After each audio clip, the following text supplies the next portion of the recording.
Welcome to this Biscuit Boys Extra with me, the Gabby Caviar, on SRB Radio. I'm at the Roadhouse today for a wonderful event put on by my mucker Kevster, Kev Nicholson in Old Money, for a massive charity, teenage cancer, I believe. That's correct, yeah. So you tell me all about it. Well, to be fair, I obviously write music of my own and like to play the acoustic. But what's actually happened over the years is originally the Teenage Cancer Trust was designed for bands. Yep. And I haven't got a problem with that, and I think it's absolutely fabulous. Mm-hmm. But for me, I was sat and I thought, well, we've got all this talent in Birmingham that might not be in bands, but eventually might want to be in a band. Mm-hmm. But they've got to start somewhere. Yep. So it always starts, obviously, on a piano or an acoustic guitar, and then they write songs, don't they, and then they develop that way like I did. So I thought, well, why don't I ask Eddie Mod Culture and the Teenage Cancer Trust, because obviously it has to be done all officially and above board, if I could put an acoustic event on at the Adam and Eve last year. Mm-hmm. And it was reasonably successful, and I think we raised about £300 or £400, and then Barclays doubled that. And then that goes into a pot with all the other acts that are on over the year, and then it's doubled up, and then I believe Roger Daltrey gives a cheque over to the Teenage Cancer Trust Fund, for people. Mm-hmm. And obviously the Adam and Eve's gone. So over the last 12 months, I've obviously moved from the Coopers, and I've created my own band. So I'm doing like indie Britpop covers of my own material. Which is Nicholson? It's called Nicholson, which is a bit ironic because that's my second name. But I just thought it was quite catchy, you know what I mean? So what I thought to myself... Took you a long time to work that out, Kev, didn't it? What I thought to myself is, right, I need to make this more of a networking thing, not just about the acoustic acts themselves. And I sat and thought about it, and I've been going around the Midlands a lot, over to Leicester, Derby, Nottingham and that. I've got to know a lot of people. And I thought, well, this time, let's get some DJs on who have got like little radio stations and things like yourself, and some other DJs on in Birmingham that are not so popular at the moment. Yep. And let them network. Mm-hmm. So we've got no gaps in the day. So we've got acoustic acts, we've got DJs come in to show us what they're all about. Mm-hmm. And then obviously I've chose the Roadhouse because it's a slightly bigger venue. And a great venue as well. And it's got a proper engineer for the day. The staff are really good. They're very professional, very supportive, and they've put a lot of time into helping me promote it. We've got the acoustic lounge, we've got the main lounge. Obviously, we've got all the relaxing areas, the 2 bars, and good toilet facilities.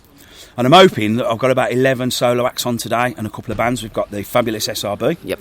I think they're doing like something with the Cajon, an acoustic with Leon.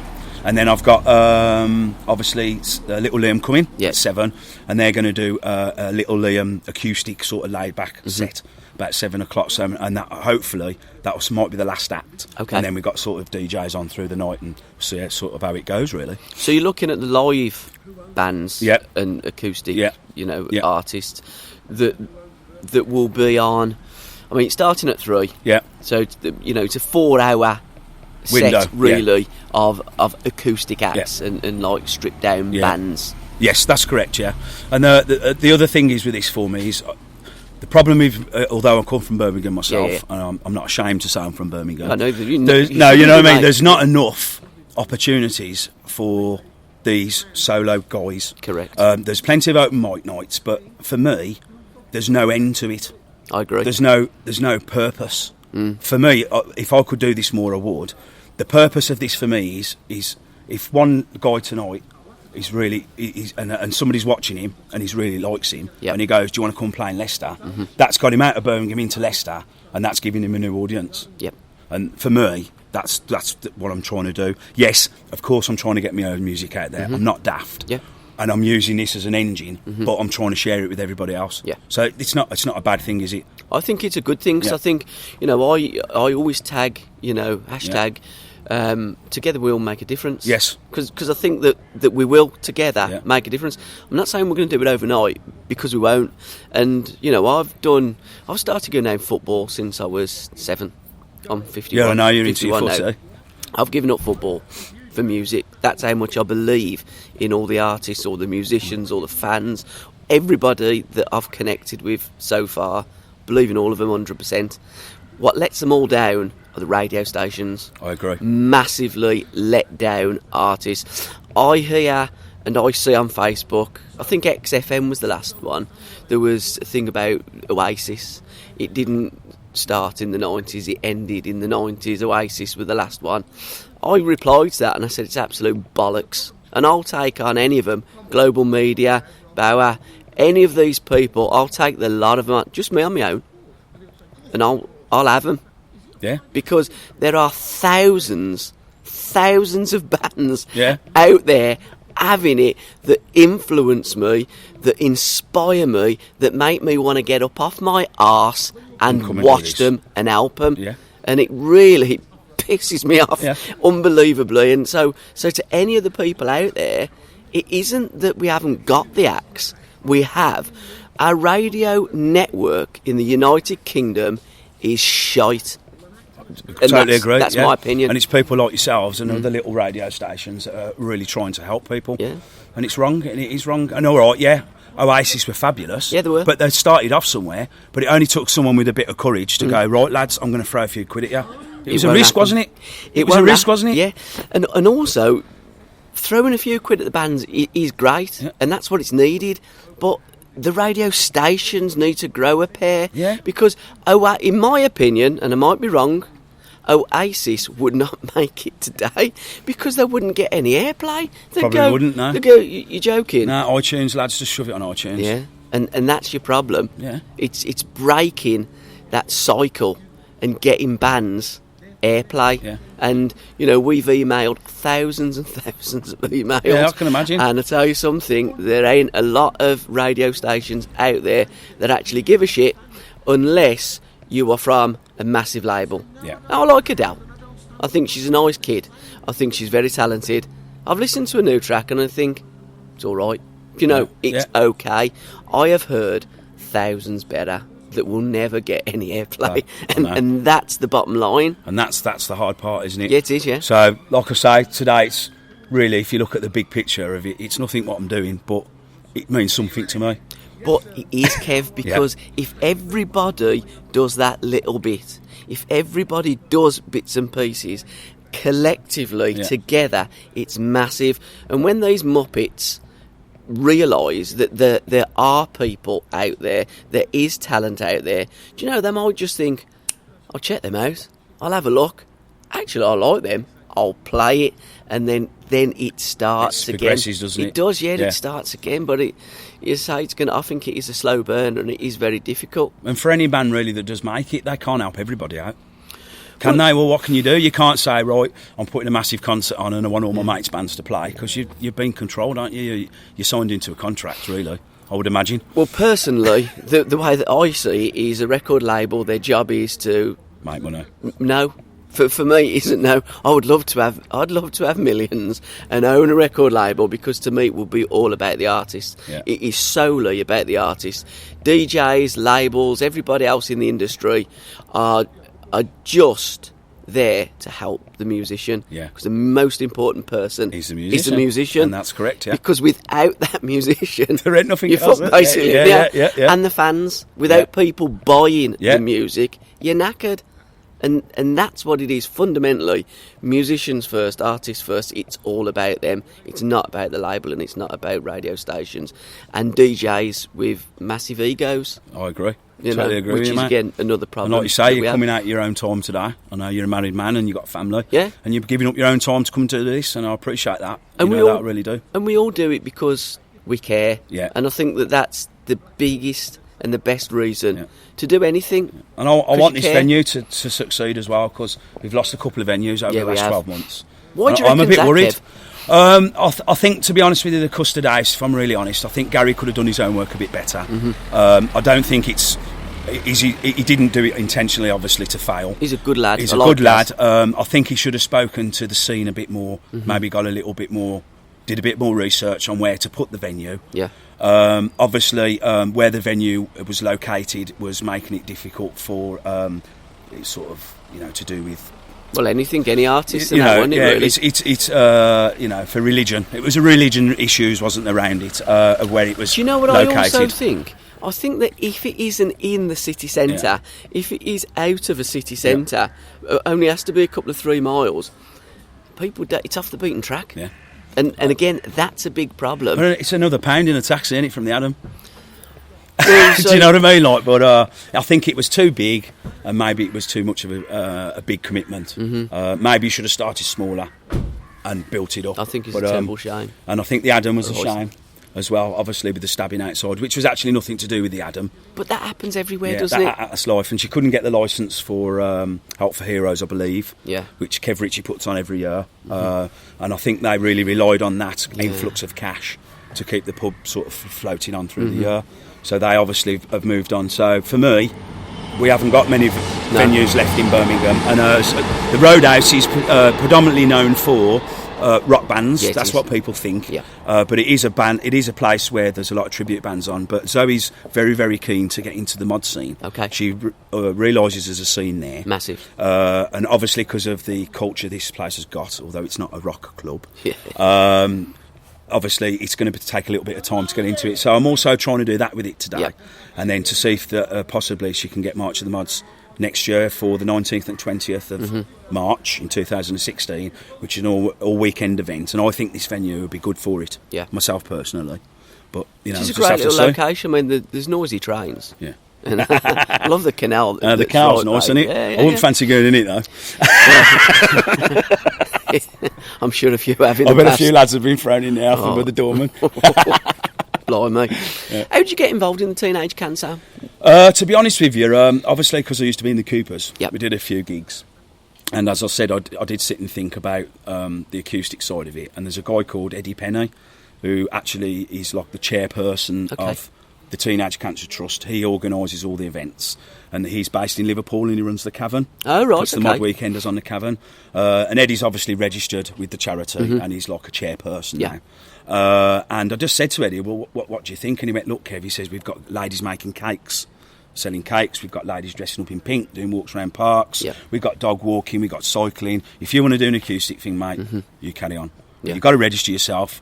And I don't interfere, and I let you get on with it. But I'm here for you for support if you need it for any probably financial or sort of legal questions. Because obviously I'm new to it. I'm a bit naive, and I don't understand how it works. You know, because I'm just a small part of it, aren't I? Really, you know.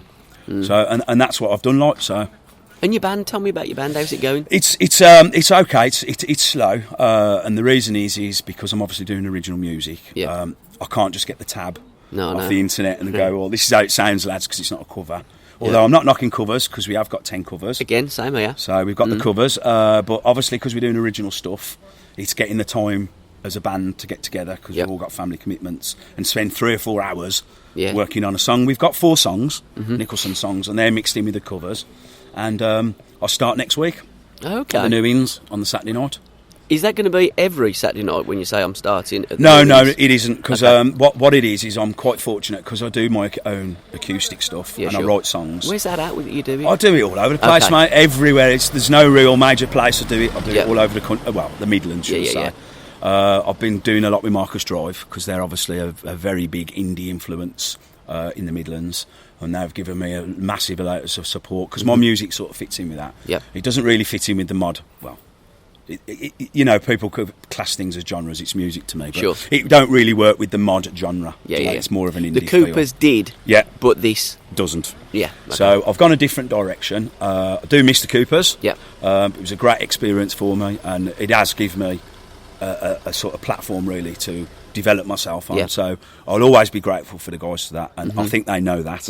I think the hurt's gone now. Everything's settled down. Well, things, you know what I mean? They've got a new front man and they're going to start again, and that's great for them. And I've also promoted them today to a DJ that's come down from Leicester. He's looking for mod bands, so I've got no malice. You know what I mean? I'm just doing what I do. And there's no town called Malice neither, is there? Bloody right, there ain't. I'm sick of singing that one. I'm playing.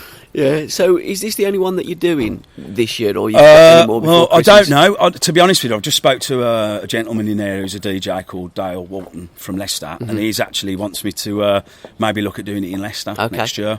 At a place called the Donkey.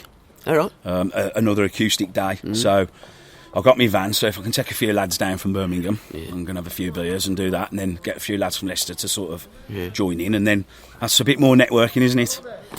Again, that's what it's all about. Together, we will make a difference. So you've got the SRB, you've got Little Liam on today. I'm going to interview one or two of the people that are playing. Yeah. So I've got a few hours to give to you. I didn't realise it was until 7. So I might myself be home for tea at 5. There's some nice, some artists there if you want to talk to them already. Who else have we got on? We've got Anthony Price, we've got Andy Booker, a new guy I've never met before, and I'm very, very pleased because obviously there was a little bit of blood between the Coopers and the Quick originally. That's all sort of gone on by now, and the Quick have come today. I've just saw Stan pull up. Yeah, and they're going to do a little acoustic thing for me, and I'm really chuffed about that because I feel like that's another bridge built. Yeah, if you know what I mean. Because it's all about music and getting on with it. Really, I'm not really. I don't compete with anybody. Do you know that's the best way? Yeah. Don't compete with anything or anyone. Just help each other. Yeah. You know, it don't matter who's the best, who's the number one. It's all irrelevant. And there's guys here today that are new to it, and I should imagine they're very nervous But I know the people that are going to come and watch, they're not going to heckle them because they've got to do it. They've got to get gig ready, haven't they? Of course they have. So, and these are hopefully the opportunities for them. And support. Yeah. You know, because like I've been to loads of gigs and, you know, you'll have 4 bands on and they'll do theirs and then sometimes they'll bugger off. But it's all about supporting each other and helping each other and encouraging. You know, because to pick up that pen, to write the tune, to get up on stage and to perform it in front of, whether it's 1, 2 or a million, takes bollocks down it. It does and bottle as well. Yeah, and I went out with the Marcus Drive the other week in front of 200 and I made a mistake. Nobody noticed. I did. It shattered my night. In my head, I'm like, am I going to get back from this? But nobody even noticed. No. You know, but in my mind, what song was it that you knackered? It was an Oasis one, Little by Little. Oh, okay. And I lost where I was. A couple of chords went wrong. I got it back, but in my head, I'm like, oh my God, it's falling apart. I'm going to have to go because I'm going to have to get on with the rest of the day. Cheers, mate. Thanks for your time, Kev. Yeah, thank you very much. Great work. No, thank you. Man? Thank you, Gabbo. Well, finally, your internet, your Facebook, your Twitter feed. Yeah, it's just at the moment I've just got Kev Nicholson, singer-songwriter. Yeah. I've got Kev Nicholson, which is my personal site. Yeah. And my band one is just called Nicholson. Okay. That's all I've got. I haven't got Twitter at the moment. I'm not that far advanced. Brilliant. What's up, man? Lovely. Cheers, Kev. Thank you, I'm going to have a word with some of the guys then. SRBradio.com. To be fair, you don't need to do your hair because it's all radio. Is it just audio? It's just radio. I mean, like, I'm not dressed for television myself. Okay. I just come from work. It's Zoe, isn't it? It is Zoe, yeah. Now, you're the gaffer of this wonderful establishment. I'm the gaffer, yeah. So tell us all about the Roadhouse. Oh, God, I haven't got time to tell you all about the Roadhouse. Well, tell us a little bit, because Kev's been singing your praise. Oh, bless him. You know, you do some wonderful events on here. You know, it's always been kind of known as like a rock.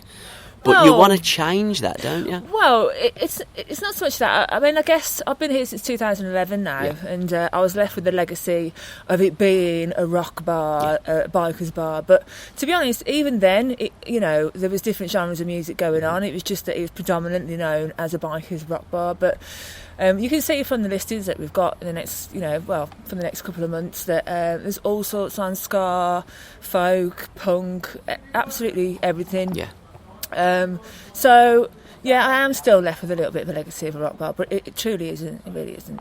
Yeah, the last time I was here, you had the Sex Pistols. Yes. And Ruder Than You. Oh, okay. So, yeah.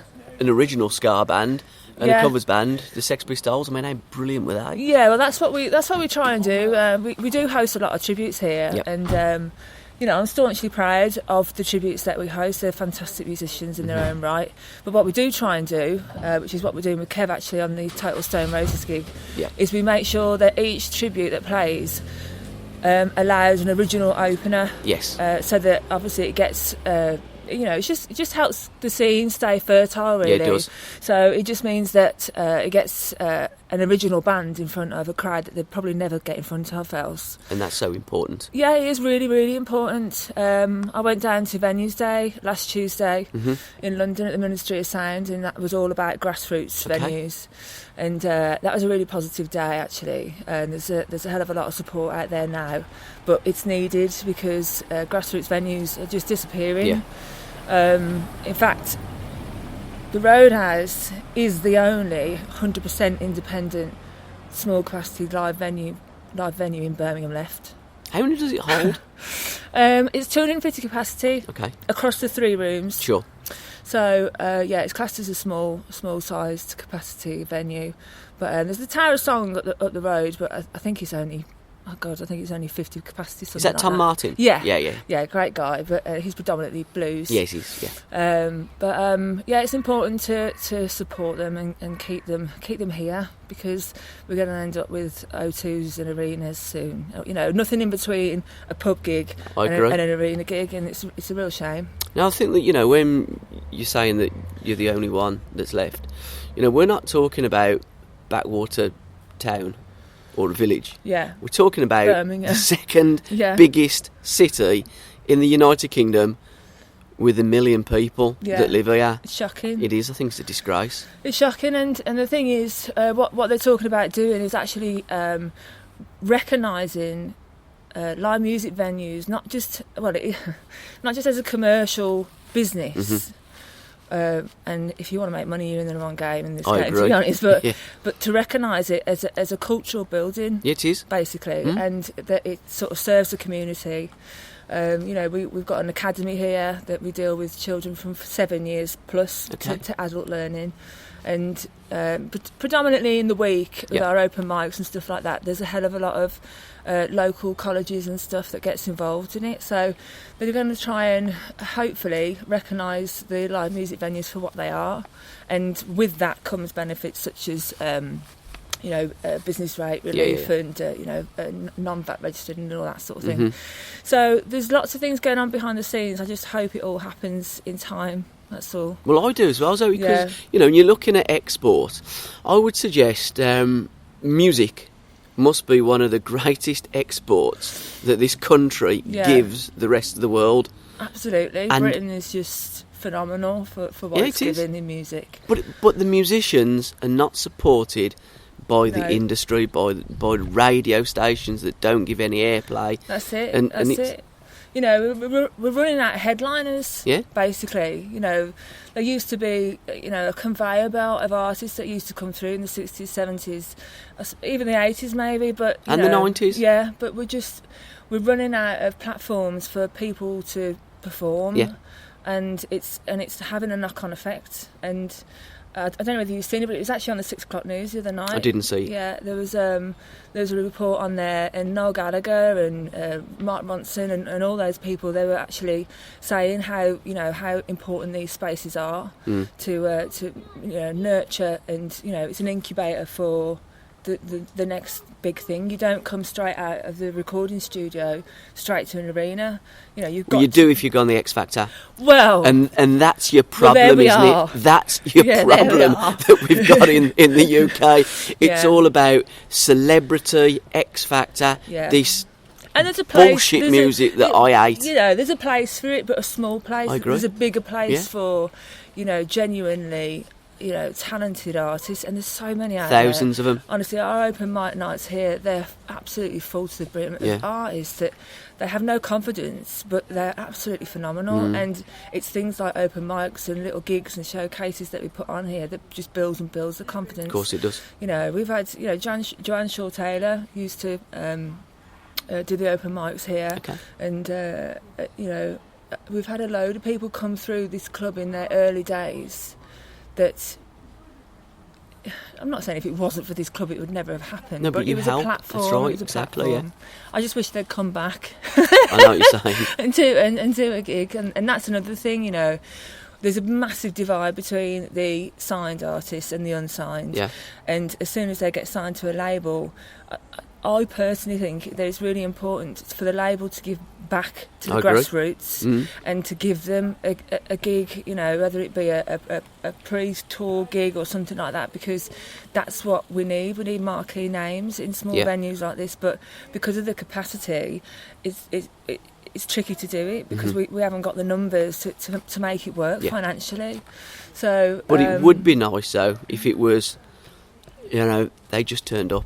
Totally. Do you know what I mean? You're not going to announce it, but oh, by the way, at the Roadhouse we had X, Y, and Z that played here. Absolutely. I mean, we had Joe Elliott come a couple of years ago from Def Leppard, and that was a big coup, and that did us really, really well. And I am certain, without a shadow of a doubt, that if you actually asked the bands, the artists, would you come and just do a little intimate gig, they'd be there straight away. It's the management and the labels that we've got to get through, and that's who we need to get through to them. If they don't start giving something back, then they won't have anybody to manage. So but I don't want to neg it all out. There's a lot of positive things happening, and massively positive. Yeah, massively positive. But you're absolutely right. If something isn't done, it's going to die. Yeah, but the Music Venue Trust, I feel very, very lucky that I'm in this game at this very moment, because the Music Venue Trust, which is part of Independent Venues Week and Venues Day, and there's an alliance they've set up. They set up last year, and they've done phenomenal amounts already to sort of push the cause, really, more than anything. And it's given us a sort of bigger voice, sort of thing, and councils and Parliament are actually listening, and they're actually changing policy and stuff like that already. So it's good stuff. Do you know something? I think it does need legislation. Yeah. And what I would do with radio stations, I think that they should play a percentage of unsigned artists on their rotation system. Yeah. I'm not saying play back to back and all day long. Obviously, there's the bigger names, the likes of Adele. We've just been talking about Adele has got a new album that's coming out. And, well, yeah, exactly. Yeah, but they have to play. Yeah. I mean, totally, so we're not disputing that. But what I dispute is that's all that they play. Yeah. The rotation of these big stations consist of only the big household names. Now, if they had to play a percentage of the unsigned artists, you know what? They'd actually sell some records. Yeah, I agree. I absolutely agree. I mean, there was one point they were going to cut Radio 6, weren't they? Yes. Yeah, and there was absolute uproar about that, and luckily it's still around. But if it's terrible, really. But like you say, if they just keep playing mainstream music, the normal person will never hear anything new. No. They have to be forced to hear something new, and therefore it needs to be on mainstream radio. So I absolutely agree. There's all sorts of things that just little things that will all mount up to help new music. Because as I say, going back to Adele, I've heard it. It's all right. But I've heard thousands of much better by unsigned artists. Yeah, I mean, I love Adele, don't get me wrong, absolutely love her. But I've heard people in that open mic room, probably not even 18, that absolutely blew me away. Yeah, same here. And, it's people like that I wish I had a pot of money or something to sort of help them and get them there.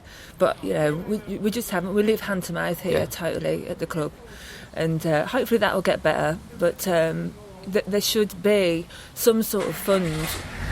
I'm not saying whether it should be funding, but there should be something that for live music venues and radio stations and anybody in the artistic game, if they spot somebody, to be able to help them. Yeah. And with recording and getting an EP together and confidence building and stuff like that. But it's difficult when money's so tight and time is so tight. It's not always about money, it's about investing time in people. But we're just so understaffed here, it's just unreal. We're struggling to do day-to-day stuff, let alone invest time in people. So but there's still some good souls about, like Kev, and it's just relying on those really to help the scene. Well, keep up your great work, mate. Thank you, you too. And thank you very much for your time, young lady. You're very welcome. Cheers, thanks. On the radio, I haven't done my hair. Cheers, mate. Thank you. All right, no worries. SRBRadio.com. Joining me now is talking about the Quick, one of the band, the bass player. How are you? Not so bad, thanks. Not so bad. Is it still just the Quick, or is it the Quick Beats? It's the Quick Beats now. But there's no bracket, is there? There's no bracket, bracket. All it was a long time ago when we first set it up, we thought, well, that's an old name, nobody's going to associate us with the original band. But then we realised just what a groundswell of popularity there was for the original band, so we didn't want to be seen as passing off or anything like that, so we put the Beats in there. Yeah, and you can't kid music people, can you? No, that's right, yeah. You might think it's like ages and ages ago and that, but it gets dug up, don't it? That's right. I mean, the only reason we picked the name was we could get the domain for the website. But then just didn't realise that sort of groundswell of popularity the original band had, you know. Well, tell us about the Quick Beats. Well, it's a 5-piece. Yep. We've based it massively around Hammond. Yeah.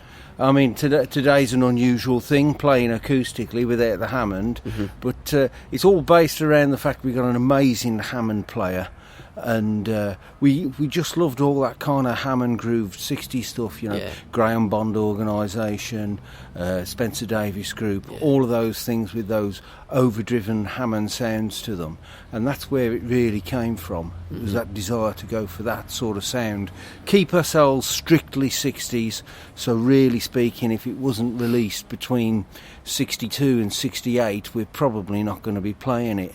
And we try and make most things either a real good evocation of what the original 60s live sound would have been, or try to get something as close to the recorded original as we can. Having a decent frontman helps. Oh, well, Stan's got an amazing voice. Well, he's having a beer in there, and he... You know, well, yeah, Gabby, I'm too cold, I think Stan said. Well, you know what lead singers are like. Lead singer syndrome gets everywhere, doesn't it? But no, he's got a great voice, he looks after it, and he likes to sing stuff with a melody, sing some stuff that has a good sound to it, and again that's why we went for the 60s stuff. You know, he has to kind of range from Jim Morrison and Steve Marriott, Stevie Winwood. That's where his real strength is, doing things like Zombies, Yardbirds, that kind of, you know, iconic lyric. Is his strong point. Not much to live up to then with them artists, is there? Well, this is the difficulty, you know. If you think about it, we think about it sometimes, and we do make a rod for our back. In that, you know, we do Yardbirds. Well, they didn't have any guitarists, did they? You know, that Jeff Beck guy, and you know, he wasn't much good. You know, so we're either got iconic guitarists, iconic vocalists, you know, and iconic sort of keyboards as well. We like to put the instrumentals in there, like to do the Booker T and the MGs thing. We like, sometimes we might just slip a bit of Jimmy Smith in, or Jimmy McGriff, a bit of jazz. You know, keep it jazz light, to be honest, just the odd thing, you know. But a little bit of a jazz vibe in there, along with the R&B. And your website, how do people get hold of the Quick Beats?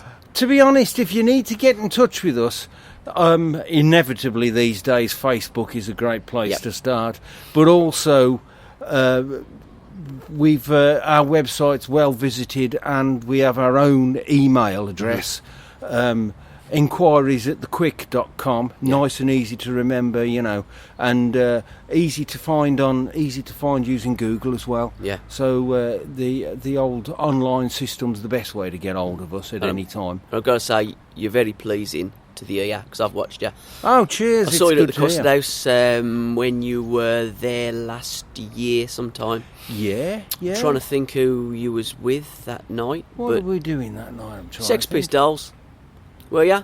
No, I'm trying to think who we were playing there. No, you weren't. Sex This is one of the things, you know, we gig a lot. There's always an opportunity to see us. We try and get around a bit. I mean, the furthest south we've been this year is Worthing. The furthest north we've been is Mansfield. So we get around the country fairly well. Try and take in, you know, most of the good venues in Birmingham. Really pleased to be able to play places like the Roadhouse, play places like the Jam House, you know. Those are great venues, great places to go and see live music as well, and support some of the smaller places as well. You know, it's always good to see play the Feathers in Lichfield. Great landlord Mike there, who makes it a really good music venue. Places like the Hot Pole are keeping themselves going with live music. The Oast House in Redditch, great place to play. Katie Fitzgerald's in Starbridge. Some super places to see live music, and you know, it's good to see people coming out and hearing live music and knowing what live music sounds like, you know, because there's nothing like live music at there the end of the really day, isn't, you know, and that's the thing about a day like today. doing a bit of live acoustic stuff, the stripped down, seeing people interpreting music live. It's great, and giving something back to Teenage Cancer Charity. Absolutely, there's trust as well. There's no charity that we're keener on supporting. We do a lot with Air Ambulance as well, Help for Heroes, and so on and so forth. But the Teenage Cancer Trust is an excellent charity. We've done March of the Mods events now for the last 2 or 3 years, usually doing 2 or 3 events each year. And it's good to know that, some of our heroes, people like Roger Daltrey, supports Teenage Cancer Trust immensely, and it's good to do our little bit as well. And musicians do. And musicians do. They absolutely do. Sometimes musicians have a kind of bad reputation for all manner of reasons. But when it comes to supporting charities, all the local bands I know all do something for charity from time to time. Something can happen, as we're talking now, somewhere in the world, there'll be a disaster. First people there doing a gig. Musicians, absolutely benefits. It's ever been the case.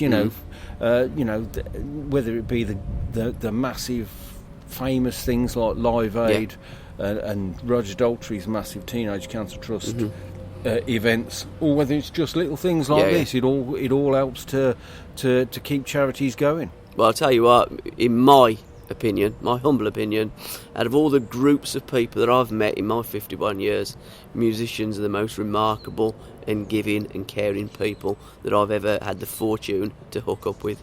I kind of agree. I know a lot of guys that are involved in the scene in one way or another with live music, and they all tend to be, belie their sometimes difficult reputations. Brilliant. Can I thank you for your time, sir? No problem. It's very Always cold, good to isn't speak it? to you. Well, it's October, isn't it? It's chilly, better off in March, isn't it? Yeah. March of the Mods. March will be a bit warmer with a bit of luck. Well, hopefully the winter won't be too bad. No. It's when you're coming out of them gigs at 2 o'clock or 3 o'clock in the morning, loading the gear down an icy set of steps. That can be dodgy. Rock and roll, man, isn't it? Yeah, absolutely. Cheers, fella. No sweat. Thank you for your time. Cheers. SRBRadio.com. Give an idiot a microphone and this is what happens. How are you, Dale? How about you, alright? As we're just coming out there, it was like Boys Will Be Boys by the Ordinary Boys, and you're going to watch them next week, you were just telling me. Yeah, so they're in Leicester. Obviously I run events in Leicester, Subculture. Tell me all about it. We're doing the official This Is England Club Night.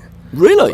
With live music from the film. So basically all the music, all the original Trojan Scar live. Blimey. And visuals and film. We'll play the entire film at the start of the night.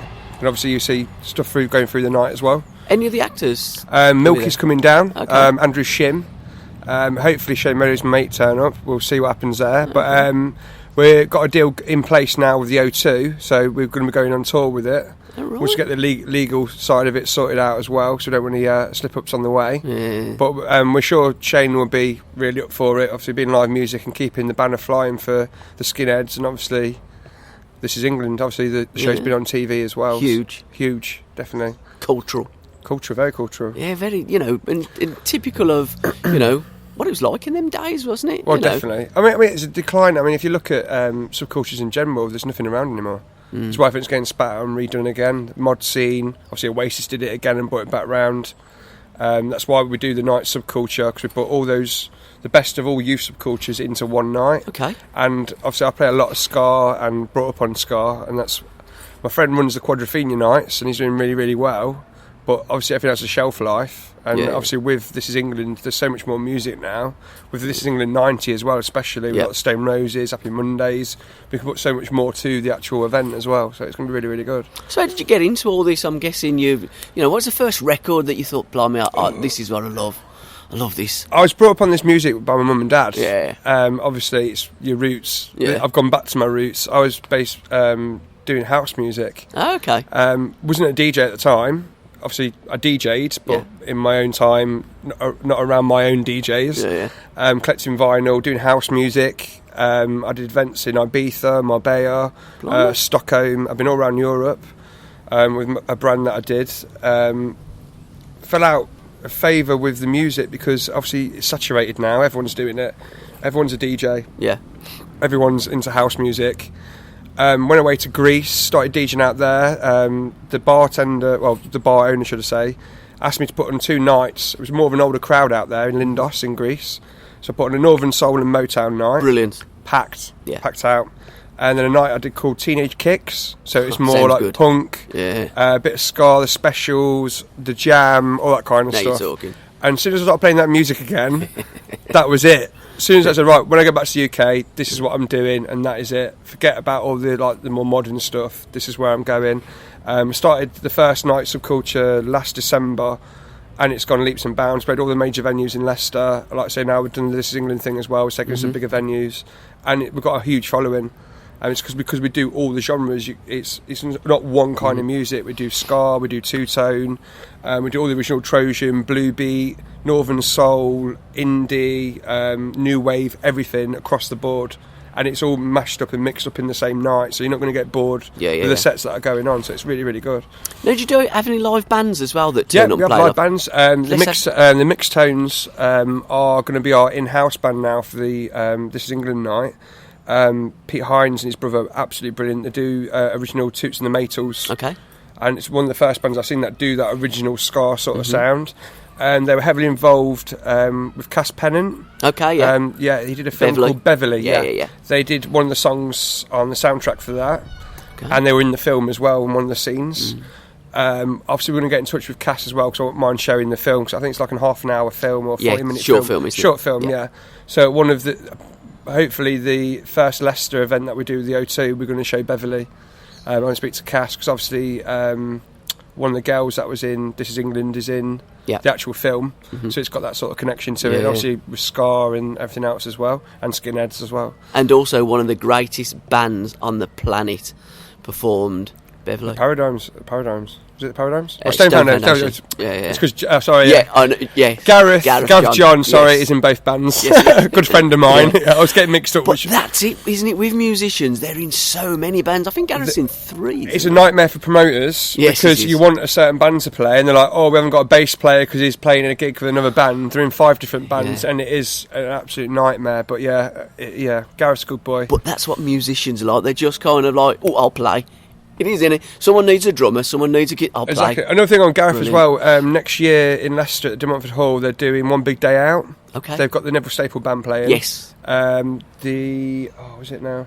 I forgot what the band's called now. I know, but there are a few, because I've looked at the flyer it looks really and good. I've gone, wow. Oh, the Brand New Heavies, sorry. Yeah, Brand New Heavies, Brand New Heavies headlining.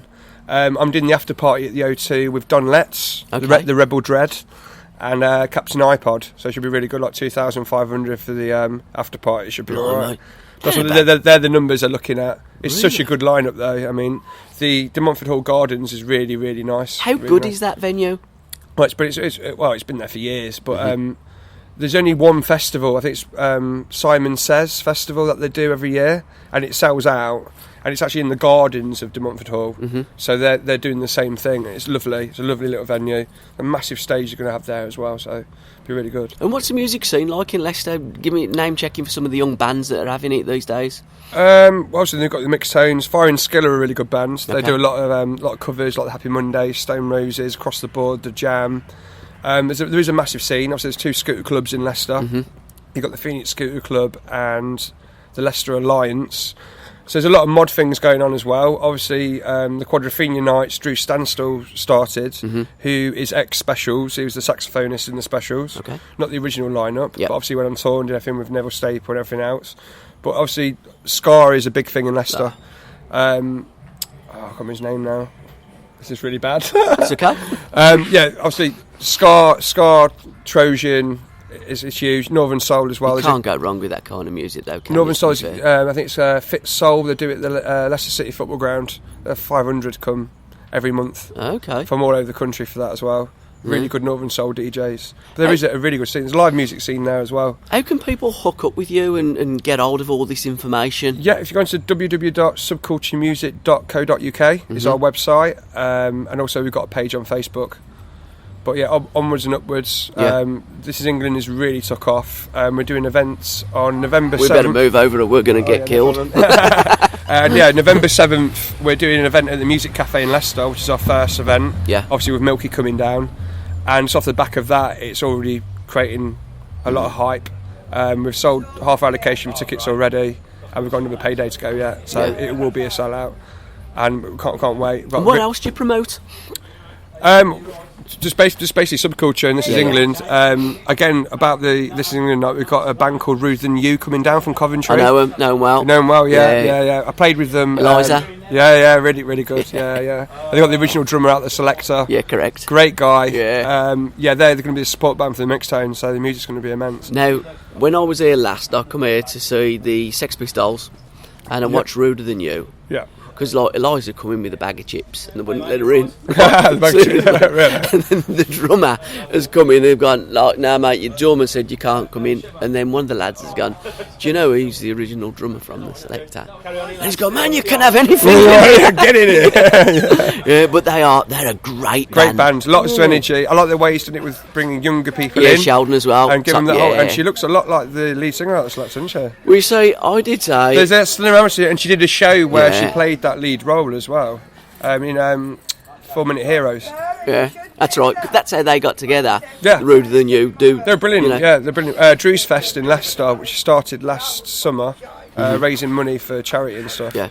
They played there as well. There's like 9 or 10 bands, heavy soul bands, a lot of really good bands, and I was DJing on that in between each band. That's how, obviously I already booked them already because I wanted a really cool two-tone band. Oh, and I think they really pump it up. With them in the mixed tones, it's going to be an amazing night for music. Definitely. But again, with Eliza, she does look like Pauline Black. She does, she definitely. And she also looks like the girl in Beverly as well. Yeah, definitely. But I tell you, and watching her perform, I think she's an absolute superstar because she performs, she sings great. She looks she's a lovely fantastic. Lovely person as well. Yeah, down to earth. Yeah. They're all like that in the band. Yeah. They're all very, very grounded. Yeah, and they love what they're doing as well. I think you have to. Oh, definitely. You know, because it ain't about earning money. If you want to earn money by being in this industry, forget it. And getting that buzz of being on stage and doing what you're doing. Yeah, definitely. They're noisy buggers, aren't they? At the door. It's getting rowdy. And what kind of set are you going to be doing today? 30 minutes, 40 minutes? Well, in between the bands, obviously I'll share it with the other DJ. I'll do a bit of mod stuff, obviously a lot of ska, Trojan, Northern Soul, and smash it up. And just bit of Stone Roses, keep it going, watch the crowd, get them going. Stick a bit of jam on as well, man. Yeah, I love the jam. Of course. Bit of Paul Weller, you can't beat Paul Weller. Down in the tube station at midnight, favourite track. The greatest artist to walk this planet, definitely, in my opinion, Paul Weller. Did you watch the documentary that was on Sky? Yeah, it was brilliant. I've really got good. just about everything that Paul Weller's ever done since 1977. Although I haven't been to see the exhibition. Oh, the exhibition! I didn't go down. Yeah, it's gone now. Yeah, I wish I went down. Because of work, I couldn't get down. Yes, London. Yeah. If it was in Birmingham. Well, from the Jam are playing, I think, in a couple of weeks in Leicester. I'm going down to see because Heavy Soul is supporting them. So I'm looking forward to that. Yeah, that should be really good. It's the O2 as well. All right. Mr. Really Watts. What's that? Darren Watts. Darren Watts, yeah. Because he's your way, isn't he, Leicester? Yeah. He's played for me a few times, actually. Okay. Yeah, good lad as well. Good band. Yeah. Very good band. They do a lot of the scooter rallies and stuff like that as well, yeah. I saw Heavy Soul at Alf Church. Oh, okay. When they had the Suited and Booted. Yeah. Last year. Oh, okay. Top lad as well, Darren. Very good guy. Yeah, superb. We're all mates, aren't we? Exactly. All the music family. Small scene. It is, isn't it? It's all about the music at the end of the day, isn't it? Literally. And keeping it going, keeping that vibe going, definitely. And having them new musicians coming through. Well, it's educating the young ones, like you're saying. They haven't. Exactly. I mean, the music today in the charts is just saturated with crap anyway. Do you know? And if they know the music, the mum and dad have brought them up on proper music, and then it's keeping that vibe along with the fashion and everything. If you look at the streets now, there's young kids walking around with Harrington jackets on. Yeah. That's a skinhead uniform. Yeah. They don't know the history of what they're wearing as well. It's letting them know. We've got great music in Britain. It was amazing back in them days. And we have, again, we have today with there's another young band that I'm really into, the Spitfires. Oh, Spitfires, yeah. They played in Leicester not that long ago, actually, at Venom nightclub. And the Lost Boys. They're going places they are like. They've got a great album out at the moment. I think they spoiled Weller as well at one point. Yeah, they did. Warwick Arts. Yeah. Watford Coliseum. and at the Warwick Arts. I watched them at the Warwick. Billy Sullivan, what a front man as well. Billy is awesome, and I love the attitude of him as well. The Spitfires, they don't take no shit. Billy says it as he sees it. They've got that jam sort of mod feel to them as well. Don't tell Billy that, for fuck's sake. I won't say it to him. No, they've got it. That's what you want. Well, I mean, regenerating it again through. Well as his hero, but anybody that has seen the Spitfires and listened to the Spitfires, they're very, very different to the jam. I mean, there's 4 of them now. Yeah. So they've got that extra energy, energy and creativity as well. In terms of the energy and the vibrancy and everything that Billy and the boys there. Well, because obviously the jam came from the punk scene. That's why they had that sort of vibe to start with. And then integrate. Then all of a sudden, it's like that. Without knowing, they started the whole mod scene off again. Yeah. Because that's the way, the direction they went in. The side of the punk scene. The only press they were getting was in the punk fanzines. Yeah. But they weren't traditionally a punk band. Yeah. And they were just a 3-piece. Yeah. So. Yeah. They worked hard to get where they were basically. And the Sherlocks, another young band that's up and coming from Sheffield. They're getting a reasonable amount of press.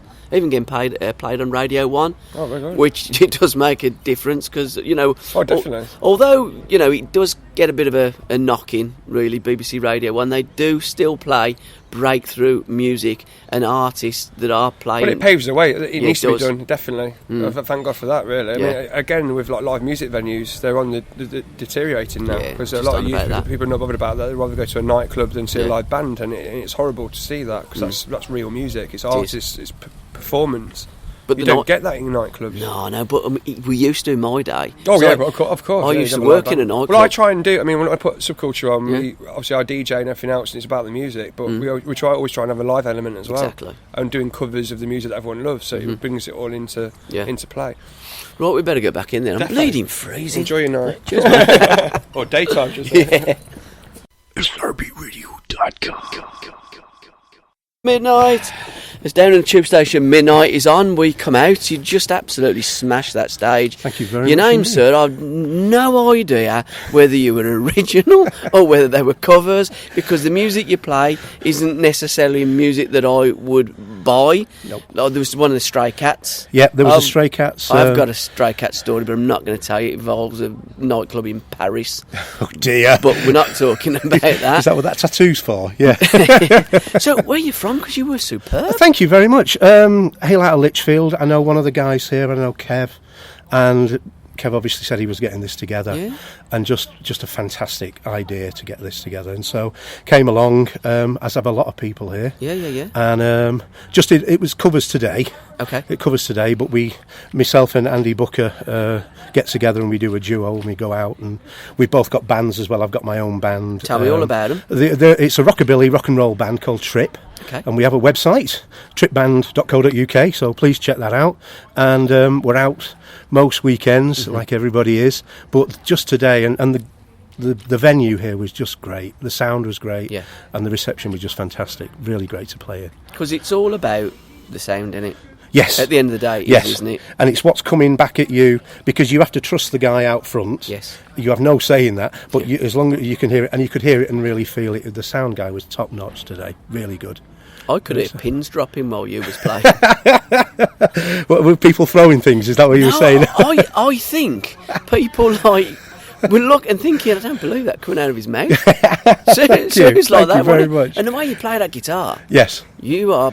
I know. You are bloody good. Schooled on Wilco Johnson, that's what it was. Oh, well, that's one where of the best. That's where the mass drumming comes from. But thank you very much indeed. Just great to do it. So, what can you say, my friend? So, what you got on the horizon? Twitter feed and your Facebook and stuff like that? There's a Facebook for Trip. Yeah. Like I say, if you go to the website, thetripband.co.uk, you can get there. to the Facebook there. My name's Dave Monks. You can find me on Facebook. It'd be great to hear from people, fellow musicians or anyone that's interested. You'll find me on there, just under Dave Monks. And lots of gigging. Yeah. Gigs sorting out for next year. Always trying new stuff out, new songs and stuff, and hopefully coming back to do the full Teenage Cancer Trust gig in March next year. So that's what we're hoping for. So yeah. Tell me about your original stuff, the stuff that you write. It's still very much in the background at the minute. Very much in the background. In fact, the acoustic stuff has really only started in the last 2 or 3 months, because the band I'm in plays primarily like I say, the rock and roll and rockabilly, hence the Stray Cats and the take on the Led Zeppelin song, which was the first one, which I thought, I wonder how this will go down at a mod festival, but they thought it was fantastic, so fair play to them, good, man. But yeah, that's just something that myself and Andy are working on. So I think come next year, that's when we'll start doing it more in earnest and maybe do more original stuff with just a few covers rather than the other way around, which is what it is now. So. Now, when you're on about Led Zeppelin, yes, you know, proper rock, ain't they? Yeah. But how soulful is Robert Plant's voice? I know, incredible, absolutely incredible. And the funny thing is that version I did, we actually play in the band, in the rockabilly band, and it takes to swing it up, and you think you can't do that, and it just works so well. But great music. One of the great British talents. And a local lad as well. Wolverhampton? Yeah, absolutely. Yeah. Yam.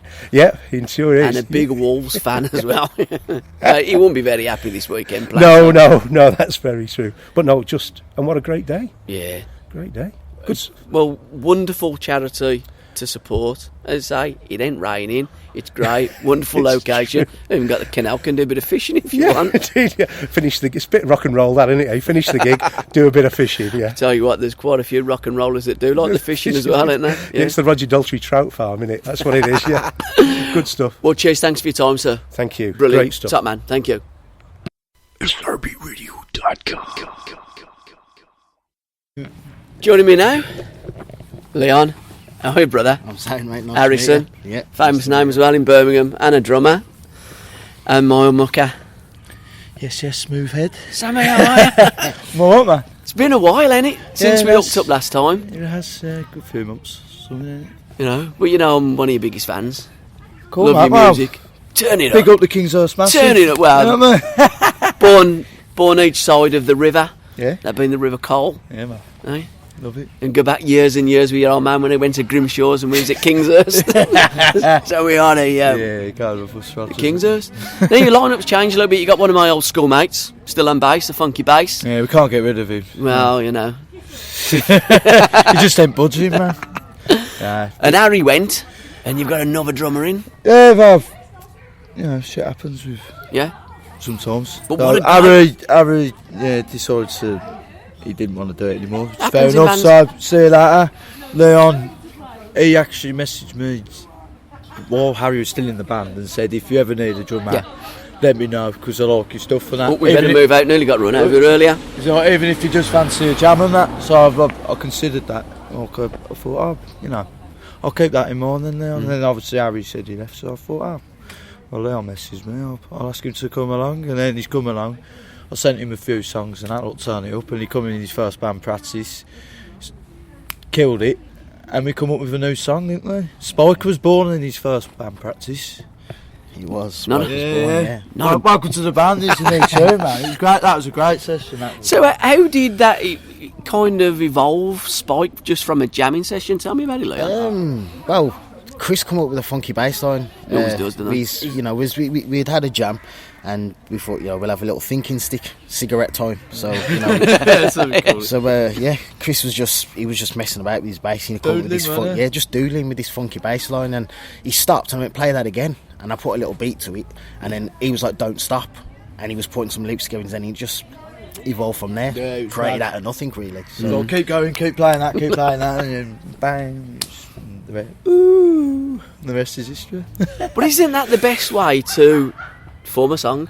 Yeah, by just jamming on it and just getting on it and just like it happening organically. There's a few that we've done that have happened magically like that, just out of the blue. There's times where Sam walks into the rehearsal room and me and Chris are messing about just jamming, and he's like, shut up, and he has to leave the room because something's popped into his head and he has to get it down so then he can go on and work on it. And that happens quite often, and it's nice to see. Do you know what I mean? Just something just coming like that. Do you know what I mean? So. The other way we were just rehearsing one of the new songs, Liven Up, and we just finished, and I accidentally strummed these two chords after, and I went, oh, hang on, right there, don't do anything, and I went off when I recorded it on my phone and that, and then the next week come back with this new song called The Precious Things, which is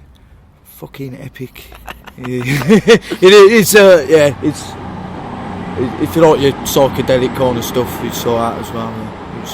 It's up there with my best, I'd say. Because you are just a well of songs that just come out of you. Yeah, it's I mean, that I can't explain it. But then, I mean, that EP, that first EP you had, Turning Up, I mean, there's some proper tunes on that. Yeah, no, sure. And then you keep writing more, you keep producing more. I mean, I've like watched you a number of times, and I'm like, fucking hell, what a tune that is.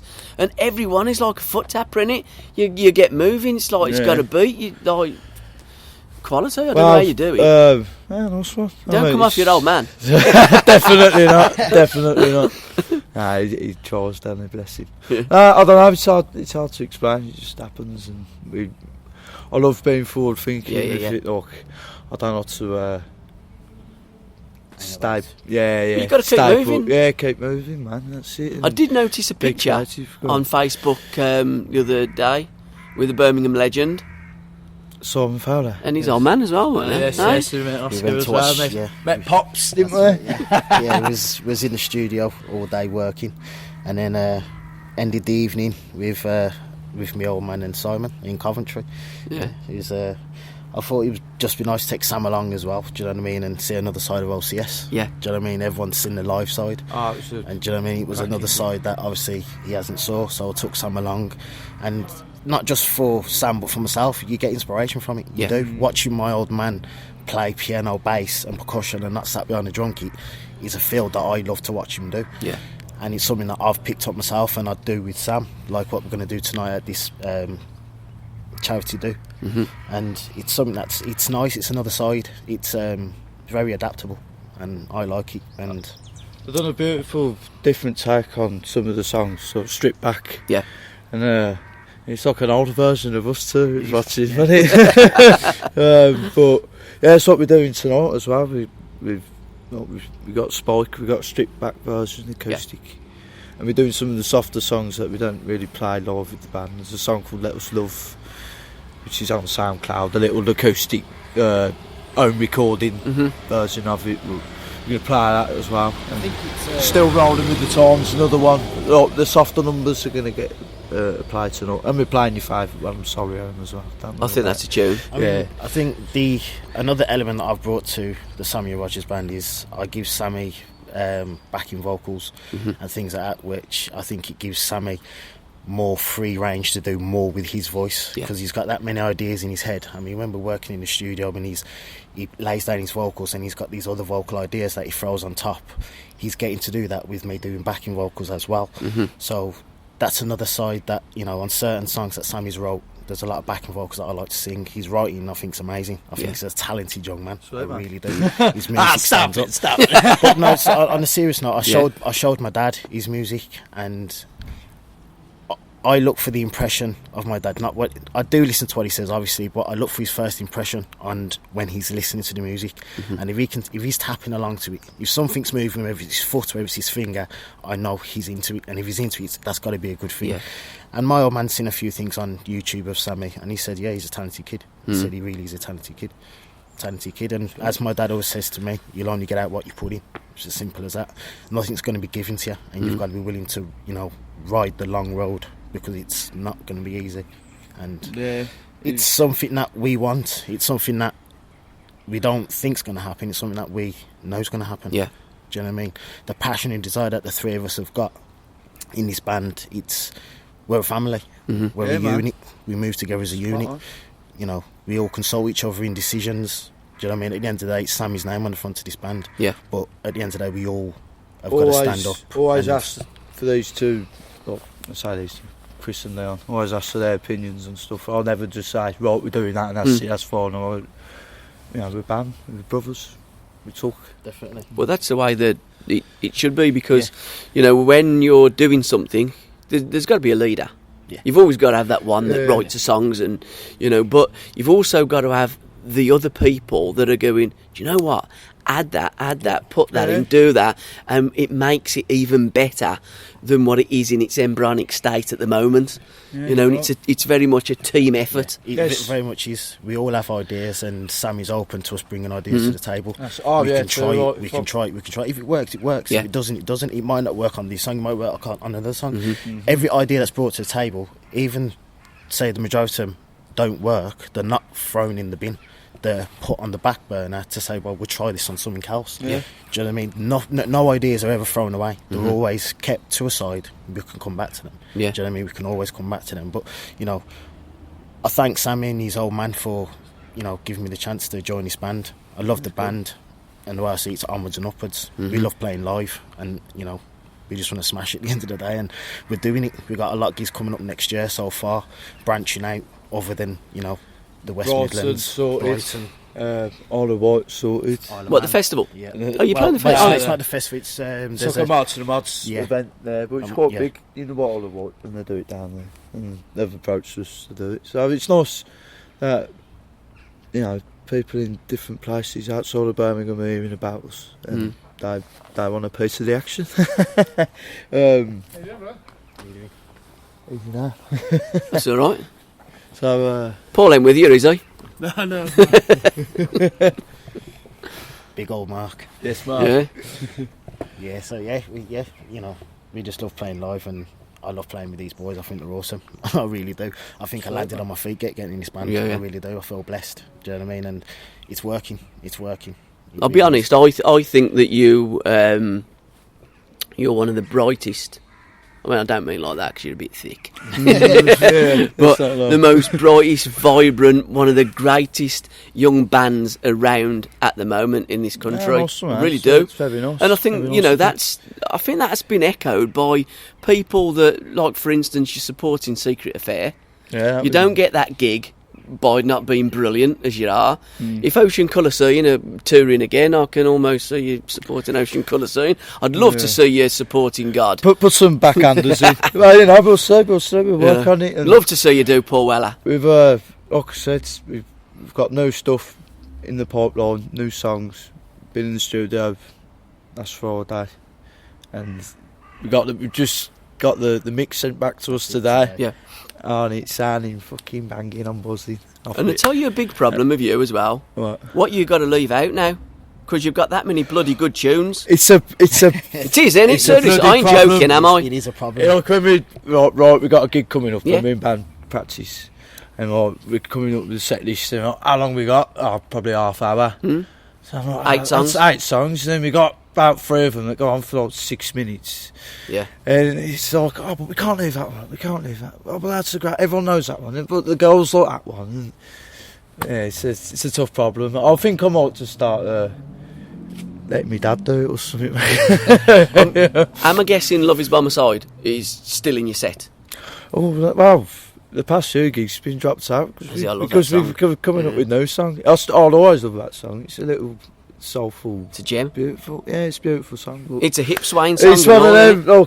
Like I say, stuff just naturally gets knocked down the pecking order a bit when you come up with new songs. Because the first time you're excited with the new stuff. Of course you are. Want to get out there. First time I saw you was in the Sunflower. And I was standing on the stairs by your old man, and you even had the cheek to redo the Changing Man.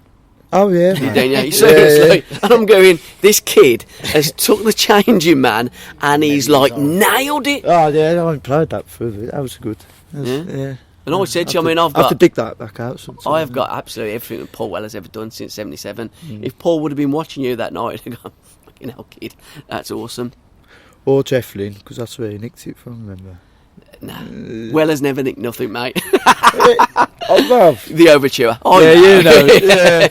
But again, that's what music's about, Leon, isn't it? Yeah. You know, you take something, you borrow something, you make it your own, and you go off on something. But you know, there's only a certain amount of chords and like tunes that you can write, isn't there? People are inspired by people for exactly.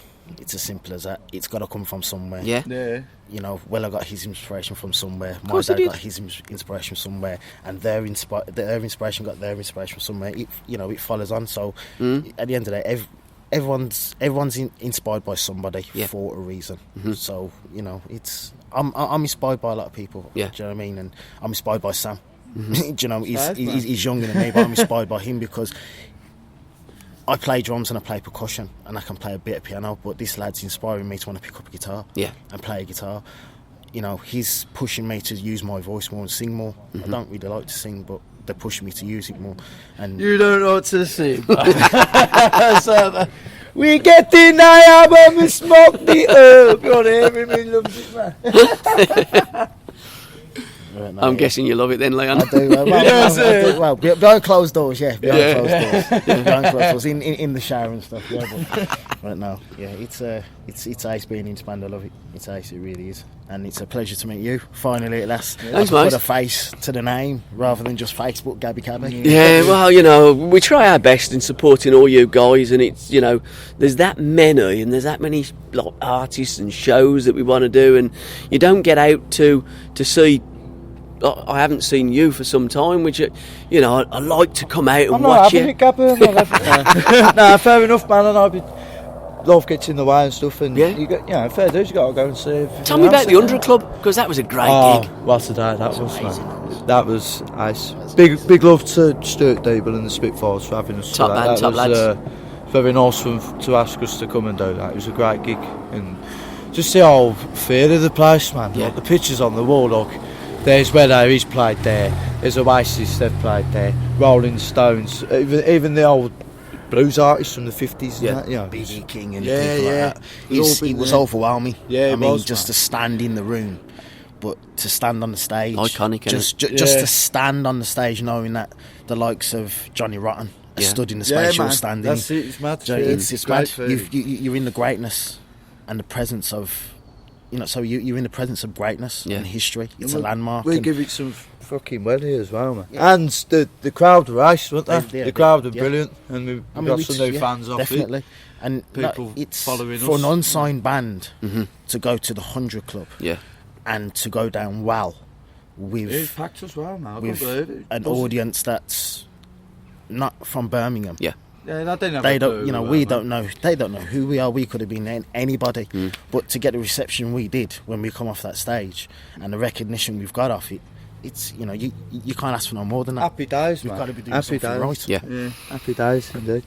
And funny incident, we blocked off the whole of bloody Oxford Street. How? What did you do? Read it. I'd say the Brummies out of Birmingham. Yeah, we parked up on the coach out the front and we held it all up. There was about 12 red buses bibbing behind us. It was chaos, and everyone's like, "Can you get off the coach?" And we're like, left two people behind. They were running behind the coach trying to chase us. Oh dear. Oh yeah, it was carnage, but it was great day when Brummies go away. Yeah, it's never straightforward when SRB go on tour. So where's your next tour? When you got in the pipeline before Christmas? Well, we've just got a secret fair gig. Yeah. When is it? The 7th of November at the library, which is in the Institute in Digbeth. Yeah. Yeah, that's it really. We'll probably do a few acoustics over Christmas and that. Because you have been very busy this year. You probably need a bit of time out. It's been a few very busy packed months. Yeah. I mean? It's I suppose it's like the housing industry. It's had its peaks and troughs. Yeah. And when it's peaked, it's bloody peaked. Do you know what I mean? And I think we've all felt the burn. Yeah. We've all felt the burn. Do you know what I mean? But as my dad says, we've got you only get out what you put in. Exactly. Yeah, we've got that new song. Oh, I wasn't going to tell people. Going out with this fucker coming up with new songs all the fucking time as well. New songs. More to remember. Exactly, more to remember. There's we've got another song like that. There's another banger of a tune for the end of the year. Okay, don't say. We'll leave it at that. Yeah, don't say no more. No. So it's finally people want to hook up with you. Facebook, your Twitter accounts. What's the easiest way, Sammy? Facebook.com/Sammy Rogers Music. Facebook.com/the SRB Brum, all one word. At Sam Rog Music. No D, bloody Rogers. Get it right. Yeah. And if you want to catch me, obviously I'm on Facebook, Leon Harrison James. Add me. Get chatting. Look forward to hearing from you. And is your dad on Facebook as well? My dad is on Facebook, but he's not really a social media person. Oh, right. He uses Facebook and he'll have a browse and probably comment on something here and there, but he's not really a social media person. Is he still doing stuff with the Beat? He is indeed. Yes. He went to Australia with the Beat this year. He's done a lot with the Beat. Which is that was another side of us seeing of him to go back to his youth. Yes, because he's told me some stories about when he used to go and watch the Beat and standing in rooms that were no bigger than his frigging bedroom. Do you know what I mean? Sweat boxes, and to see him play music from his era, from growing up, it's nice to see. Yeah, it's nice to see. And then obviously he's on tour now with Simon. they're out doing an acoustic tour called An Evening with Simon and Oscar, and that's going well. So yeah, hopefully next year I think they'll be doing work next year, and hopefully the SRB can get a support slot. Yeah, man. So, well, it's one of my favourite bands. Pops. I think one of the greatest bands that's come out of Birmingham, Ocean Colour Scene. Oh yeah, brilliant. Nice, definitely. Right, cool. We ain't got no train to catch. We better go in there because you must be on stage shortly. Shortly. Yeah, shortly. Right, cheers guys, thanks for your time. Thank you. Cheers. SRBRadio.com. Andy, superb. Thank you very much. You finished on a classic. You did ask the audience, do you want a slow one? Bastards said, a fast one. Well, it was either that or try and finger pick my way through Life on Mars, which was going to be a tricky one, wasn't it? Mind you, that was a damn tricky song that you sang. The vocals on that really, really high at night. I mean, Pinball Wizard starts off banging down, and it just kind of peters out at the end, doesn't it? Well, yeah, you got that. You got two versions of it recorded. I mean, you got the Elton version with the big piano bit in it, and then there's the Who version. What I've always tried to do with it is try and keep the energy level up right to the end, and then just It's always a good one to finish on, though. Yeah, because everybody's up and waiting for it. How difficult is it to sing, though? It is a tricky one. Yeah, it's a tough one. I mean, I tune down anyway. Yeah, most people tune to E concert, and I'm down at E flat because I'm an old guy and I need all the help I can get these days. You almost need a ladder, don't you, to get up to them notes? You do, yeah. And when you listen to people that are singing iconic songs like that, you realise how bloody good Roger Daltrey is, don't you? He certainly was. Listening to what they did at Glastonbury this year, you could tell he wasn't well. Yeah. And what Pete said recently about maybe it is time that they knocked it on the head. I mean, 69 and 70 years old. Yeah. I hope I sound that good at that age. Tell me about yourself. Me, I'm in my late 40s. I've been playing in bands around Birmingham since the early 90s. Primarily as a guitarist, but occasionally I've been fronting bands as well. What bands? I was in Pretty Green, I've been in Tommy Gun. Most recently I did a stint with DC Fontana. Oh, okay, yeah. Blimey. You've been round the block then? I have a bit, yeah. Journeyman guitarist. And obviously you enjoy it because that's what musicians do. I do it because I love it. Exactly. You don't come to support an event like this because you think you're going to get exposure or because you think you're going to make any money or you're going to make that big connection. You come here because you want to entertain people, give them a good day out. It's for a great cause. They're going to put their hands in the pocket. We're all doing that bit. I think Kev done a great job. Hasn't he? He's done a bang-up job. Organising something like this can be nothing but a headache for weeks and weeks and weeks. Tell me about it.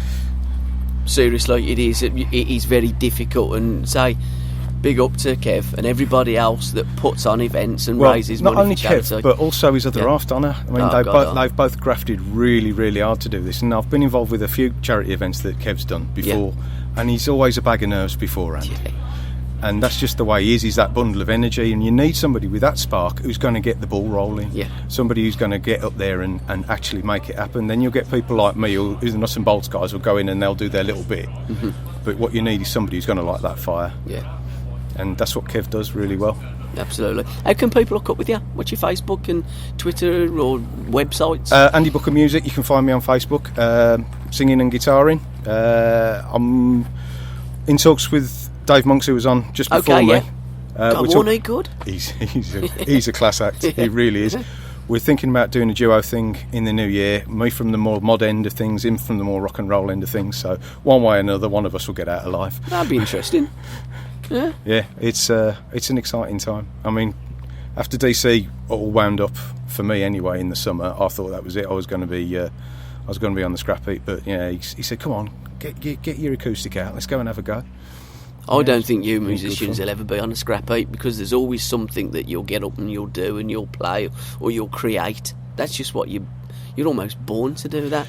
I've said this to Kev Nicholson before. There's some people who get up and play because they're getting paid, and there's some people who get up and play because they haven't got any choice. They've got to do it. And I'm like that, and he's like that. It's not just the buzz you get from playing on stage. It's you're driven towards it. You pick up a guitar in the morning, some chords come together, and it's like, oh, that could be a new song. Yeah. And it's like fishing. You're sitting at the riverbank and you're waiting for one to come on the hook, and sometimes it does, and it's beautiful. And if you can get that over to people, and you can make people dance, or you can, cheer somebody up on a bad day, even. That's what it's all about. Exactly. Right, Andy, thank you for your time, son. You're welcome. I'm going back in. Good to meet you. Bleeding cold, isn't it? It is. Cheers, pal. SRBRadio.com.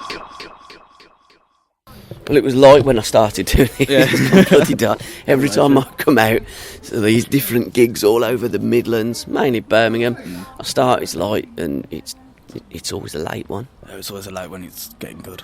Anthony Price, how are you, son? I'm not too bad. That was quality. That was a great set. Oh, cheers! I'm glad you enjoyed it. Nailed Elvis as well, didn't you? Yeah, I've been getting a lot of compliments with my Elvis stuff later.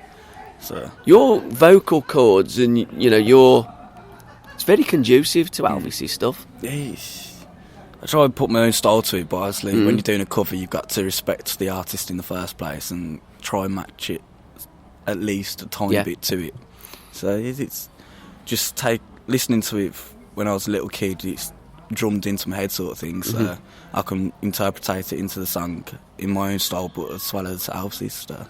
Is that what you grew up listening to? Yeah, it's Elvis, Johnny Cash, Gene Vincent, Buddy Holly, Fleetwood Mac, and just stuff like that. So thanks to my dad, so he got there. And I don't know, but listening to today's music, I'm so glad that I was brought up listening to all the old classics like so. But when you say today's music, I'm guessing predominantly what you hear on mainstream music stations. Yeah, like all the chart stuff. No, don't get me started. For me, it's not. It's not music anymore. It's but everyone's got a taste, don't they? So. Well, there are so many artists out there still doing it. Yeah. But there tends to be the same rotation system on all of these global commercial FM stations because they're more or less owned by the same people. Exactly. And they keep playing the same people, and it is very frustrating. But you're an artist that your records would stand up to anything that's out there at the moment. I think that from watching you many times now, seeing this little Anthony grow to big Anthony, and you've really come on leaps and bounds. In fact, you'd reduce Kev to tears tonight. Oh God, I apologise, Kev. In a good way. Yeah, in a good way. Emotional tears. Didn't even play my depressive stuff today. I think he was just blown away by your performance because he's been, I'm guessing, a kind of mentor for you, hasn't he? Well, he's the one that got me involved in it right from the beginning. Yeah. Like, I turned up to one of his open mics and he turned around. He's like, "Anthony, you're getting up," and I was like, "No, not tonight, not tonight." And he's like, "No, come on, you're getting up," and then it just went from there. So if it wasn't for Kev, I wouldn't be on there today. So yeah. And tell me about the stuff you played a number of covers, but you also played a number of your own original material as well. So let's have a shout out for them songs. I played "She Got Me," which was the first rock and roll one I did. I don't even know why I came up with that. He's just got into like the Elvis style of "I'm Going Up." And that one. I got into listening to that, and I was like, started messing around with guitar. I was like, this will work. So I just come up with "She Got Me," and Andy Bate turned around first time he heard it. He got up on the drums and he came up after and he's like, "That is amazing. That is going to be one of your hits." And I was like, "Cheers." Down with Love. Recently, I've started listening to like Nathaniel Rateliff, Ben Howard, and all the the indie folk sort of stuff. Yeah. And it's very open chords. And I started messing around with one, and I just come up with that. And I just went through a breakup and whatnot, and he's one of those things you're in the feel for it, and it led to that song. So, but then every time I perform that, I add something else onto it, just what I feel like, and it comes out however it comes out. Breaking Up's pretty good, to be fair, because it does lend itself to writing some great songs, doesn't it? It really does. Like the amount of times that you just sit there and you're like, "Oh, I need to write a song," but you're just not. But as soon as you go through a breakup, you're in that like relaxed, you want to be on your own, and that's the best time to write a song. So when you're in that frame of mind, like, I'm on my own, just pick up the guitar and just bash on out. So now you were telling me you've got an album that's in on the back burner. I'm recording a demo album which is just going to have 2 like bluesy rock and roll songs on to show that I could do that, 1 country song so shows that I could do that part, and then 2 folk ones. And I've had the Little Liam, I've had them do some back in instruments and vocals on a few songs, so it's going good. Should be out in a couple of months now, so just got to finish off the last 2 songs and then mix them all. So where will it be out? Your website, your Facebook? How can people get hold of your material? And more importantly, listen and buy it? Well, I've got a Facebook, which is Anthony Price Music. My SoundCloud, again, Anthony Price Music. Once the album's out, I'm going to release a YouTube page. Yeah. Show sneak peeks of it. And then to sell it, I haven't really looked into that, but it's probably going to be on like Amazon and things like that. So it's a difficult journey, isn't it? It is. You don't realise how much has to go into it. Yeah, I do. Yeah, because I watch you guys gig. I watch you do all the legwork. I watch you bust your backsides getting out to places, sometimes getting on 2 or 3 buses or getting lifts, and people think this all comes easy. Look at number 1 selling artists, and it's bloody hard work at this level that we're all working at. Backstage it is so hard. It drains it out of you. It's like time consuming. It's ridiculous. Like luckily I don't work, but people that do work and try making the music thing as well, I just don't know how they do it. It's like I don't work, and every day I come in I'm just knackered from constant practicing and writing, and then going out, as you say, on buses and stuff like, and getting lifts. It's very stressful, but then when you get up and perform, it's so relieving, and you're like, I think it gives you that push when you actually get to it, because you've been through all the struggle the rest of the day, so when you finally get to it, it's just like, let's have it. So well, you certainly did have it. Are you still doing all your stuff at the Brown Lion and at the last time we hooked up was at the Alfie Birds, wasn't it, the custard factory? Unfortunately that's finished now, but I'm still doing every Tuesday at the Brown Lion in the Jewellery Quarter. Is Andy still doing that? He's been doing it for almost a year now. But, Thursdays I try to get down to the Crown in Shardend. And then Sundays I'm at the Old Crown in Digbeth. Oh, okay. So try to get to as many as I can, but I'm always there on the Tuesday. Who's doing the Old Crown? Joseph O'Neill. Oh, okay, yes. Good. And how's that going out there at the Crown Sunday night? It is very, very different. Like, I'm used to all like the old people and listening to like the rock and roll, the Beatles, and all that. Like, but when you go to that one, it's very diverse with the music that comes. Like, some weeks you'll have like folk, indie, charts, originals, and then the next week you can have just blues. But it's very, very diverse. But everyone loves it as well. So the crowd's cracking in there. Oh right, okay. So, you're getting decent numbers in there as well. Yeah, it's like obviously bank holidays you don't, because it's bank holidays. But any other week it is quite jam packed. Lot, so good, superb. I'm guessing you're not going to be there tonight though. I'm not there tonight. No, I'm not there. So teenage cancer, brilliant charity to get involved with, and say Kev works the oracle, getting all these artists into some wonderful work, and it's just great charity. It is amazing. Like, he'd turn around when he told me about it, and he's like, well, if you got a gig, don't worry about coming to it. I was like, no, this is a charity, that is where I should be. So came out, helped him. He does it for everyone else and not himself, which is very good of him. Like, he doesn't have to, and especially for Teenage Cancer Trust, it is very good charity and does help out a lot of people. So fair play to him, and as much as I can help him, I will. So brilliant. So what's ahead? Obviously your album and your stuff. Where can people watch Anthony play, this side of Christmas? It's at the moment it's all over Birmingham, town, Chelmsley Wood, Shardend, Kingshurst, Meriden. Like, I haven't played over Solihull or Kingsheath or in that area sort. I haven't played around there yet, but I'm just getting placed wherever. Air and House, decent venue up there. Yes, Kingsheath. I'm going to try and get one for December in there. Okay, great venue. I've been in there a few times watching other bands, and I thought, wow, I need to play here. Yeah. So it's to get your name out and getting the contacts and getting networking, and that's what these gigs are all about, isn't it? Open mics, even charity gigs, like no matter what it who's going to be there. Correct. And it's hey kid, like that? Do you fancy coming and playing for me at so and so? Yeah, exactly. Why not? Exactly. That's how it happens. So brilliant. Well, anyhow, We better go back in because I think there's going to be another artist on there. It's getting damn cold as well, isn't it? I know. Hey. British weather. It's snowing before long, mate. Oh, God. And no, thanks for your time, son. No problem. Okay, Thank you. cheers, pal. SRBRadio.com. Young man, you're on soon, ain't you? I am, yes. Your name? Your full name? I'm Graham Allen Sweet. How you doing, anyhow? I'm really good. I'm a bit nervous, but Don't be. it's excitement nerves. Yeah, well, everybody gets excitement nerves. Yes. Tell me all about yourself and tell me what you're going to be doing tonight. I learned guitar from my dad when I was 5 years old. Okay. And my first song I learnt was George Harrison's song. I can't remember what it was. That was a great song. It's, George Harrison's a legend. Anyway, it was George Harrison's song. Yeah. And from there, I just taught myself, basically. Okay.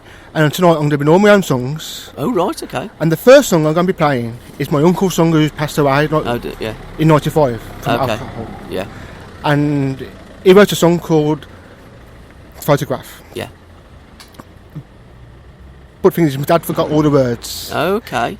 But I've rewritten it for him. So it's the same music. Same music, but the words were lost. That's it. The words were lost. You've rewritten the words. I've rewritten the words for it, Okay. and that's going to be my very first song I'm going to play today in honour of him. Like, how many songs are you playing? I'll be playing 3. Okay. And all my own songs. Yeah.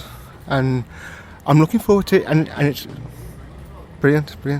Where'd you write your songs from? How do you mean? Well, like, where'd you get that influence? Are you prolific? Do you keep writing songs? What I'm saying is, when you go to bed, do you have a pen and a piece of paper by the side of your bed? I do. Do you wake up in the night with a tune in your head and think, right, let's record it? Every time. Is that what you do? Every time. Yeah. And also, it's from Dad's influence as well, because he likes the Beatles, the Stones. Great. And from that influence, I brought it onto myself, and all that influence is coming to me. Yeah. And I lie awake at night loads of times thinking of songs in my head. If I walk down the street, I hear music. Yeah. And that gives me inspiration. Good.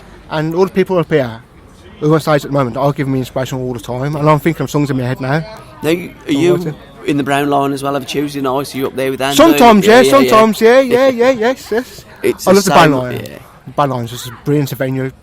I love it. It's like a big family, isn't it? And everybody helps each other, and it is, yeah. You get the confidence to go up on the stage. That's and you it. perform, and then you're writing stuff.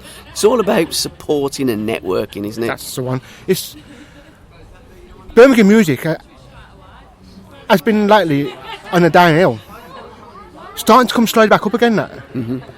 People like Andy Bennett are bringing it to the masses now. Yeah. And it needs to be heard because these bands are really Oh, there's some tremendous they're just artists in amazing, the it's city. amazing. And even people like you as well. I try my best. And the radio station, SRB, it's just brilliant, love it. I listen to that, it's just amazing. And that gives me inspiration as well. Well, it's all about helping each other, isn't it? That's it. Connecting. It's all community. I'm loving the Lambretta t-shirt as well. Yes. Graham, by the way. Has to be done, because this is mods, isn't it? Well, this is it.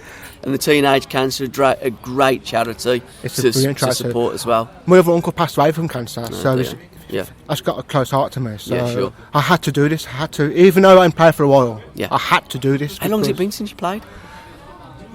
It's been about a year since I played live in front of people. So this is a big night for you? It's a really big night for me. Yes, I've played here before.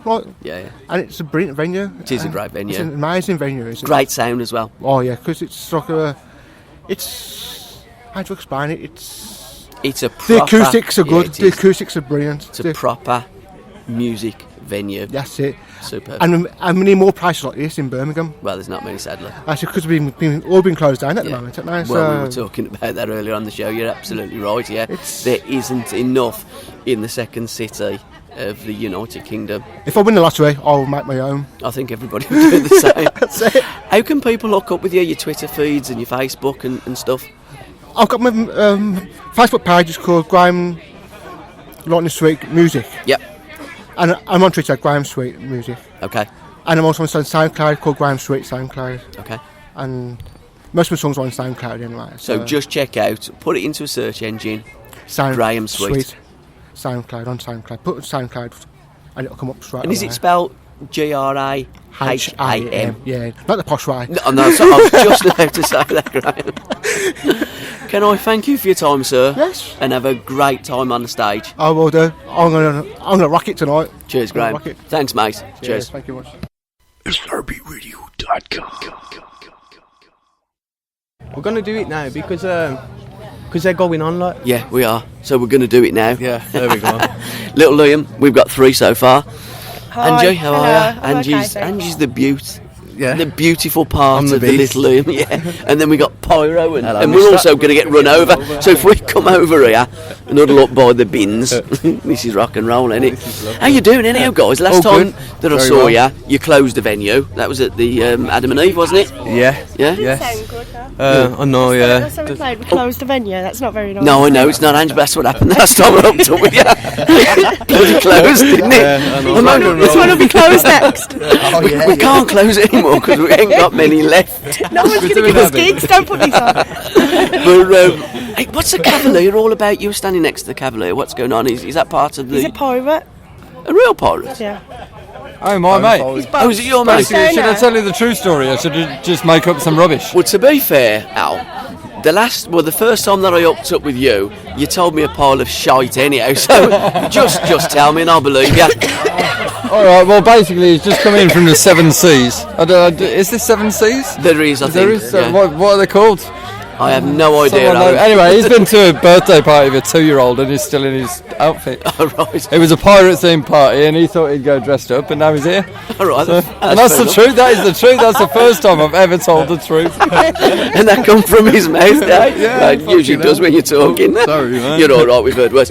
So, what you been doing since the Adam and Eve? I want to know all about you. I want to know about your new single and everything. Yeah, gigging and just rehearsing and recording and stuff like that. Really, radio sessions as well. Yes, I've been seeing you. Bits and bobs like that because we've got the next single that's going to be Last Dragged, and we're just doing like the PR rounds for that at the minute and.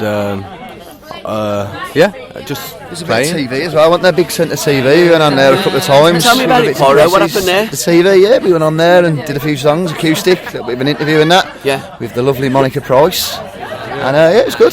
That was a cup of tea programme. That was the cup of tea one, yeah. It's probably our favourite one so far that we've done, like that we've been involved in. Like, we've done Soundcheck was cool. Like we've done that in Digbeth. Again, that was for Big Centre. It's fantastic. We've done the Bob Hall show. You know Bob Hall, man. Yeah, old football guy. Yeah. We played on his show. It was for a showcase at Big Centre TV. And they're doing well, Big Centre, aren't they? Yeah, you know, I mean, you've got to be proud of them, really. But it's vital, isn't it? That, you know, television and having young bands on the TV and radio. And who's the other one over Castle Vale? I saw you over there on the radio, Switch Radio. Yeah, Switch. Yeah. Well, these boys went. I had a day off. Oh, right, okay. It's my mate actually who does it, Charlie Gibbs. She's a lovely lady. Yeah. And I actually know her family from where I live in Ladywood. And she looked after us a good while ago. I went back on there with Matty Coles also. Yeah. And it's a really nice. We had donuts. Did you? One, didn't we? Do you have the donuts with the jam in the middle? Or the ring donuts?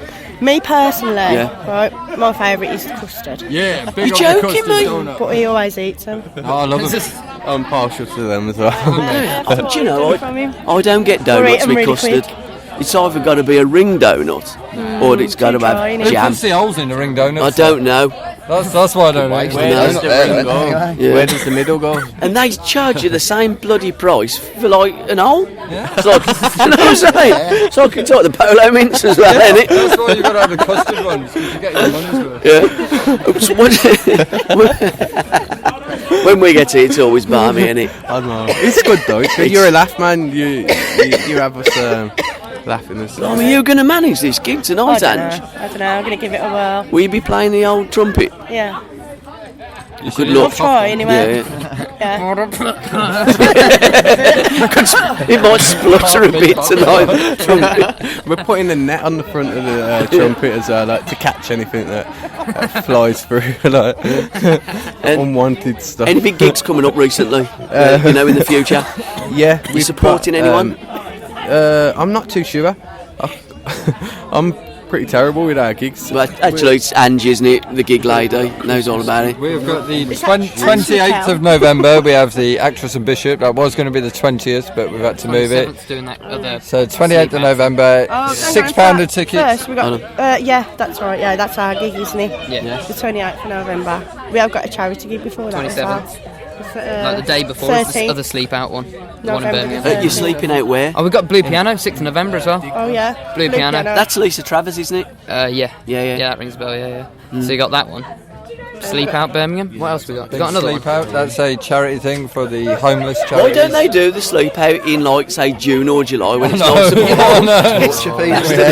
Make it worth it, It is, though, isn't Yeah, it? but, you know, people who are homeless, they can't people, choose. they gotta do No, I know. I suppose that's why they do it. The reality of it, I suppose. Yeah, definitely. But if they did one in the summer, I would definitely be there. I'm sure you would. Yeah. Would you not? No, I don't like sleeping outside. I'll be honest, I don't like having a tent and caravans about the most for me. Hurts me back. Anyhow, guys, I think we better go back in because the SRB are going to be smashing it, and then you're going to be smashing it after. Guys, thank you for your time. Thank you, Mr. Gabby Cabby. Thank you very much, man. It's been a Thank you, pleasure. sir. Cheers, Angie. Hope your voice Thank you very much. holds up tonight. Me too. Right, cheers. Well, thanks for listening. Good night and God bless.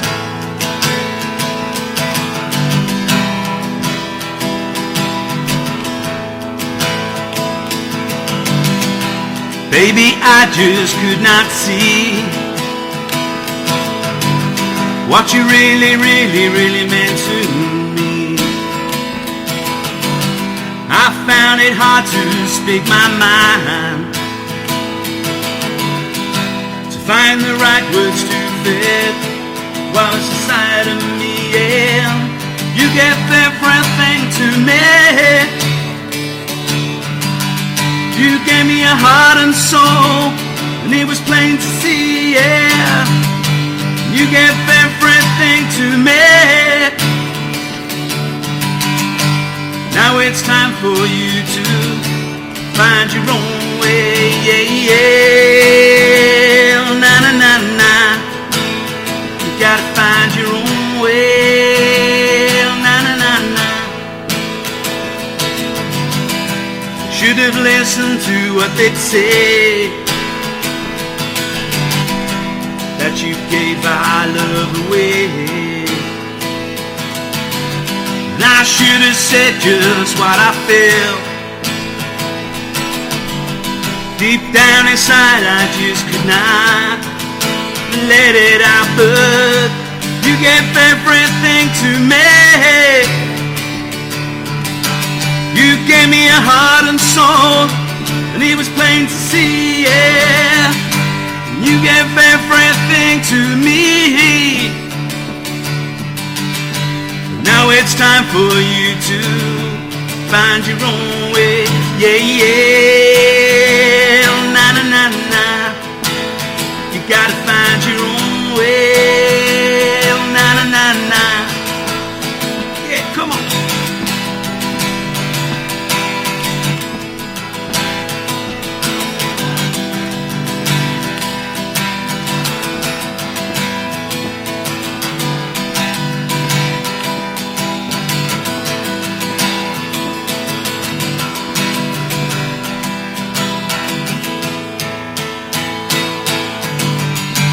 You gave everything to me, yeah. You gave me a heart and soul, and it was plain to see, yeah. You gave everything to me, but now it's time for you to find your own way, yeah, yeah.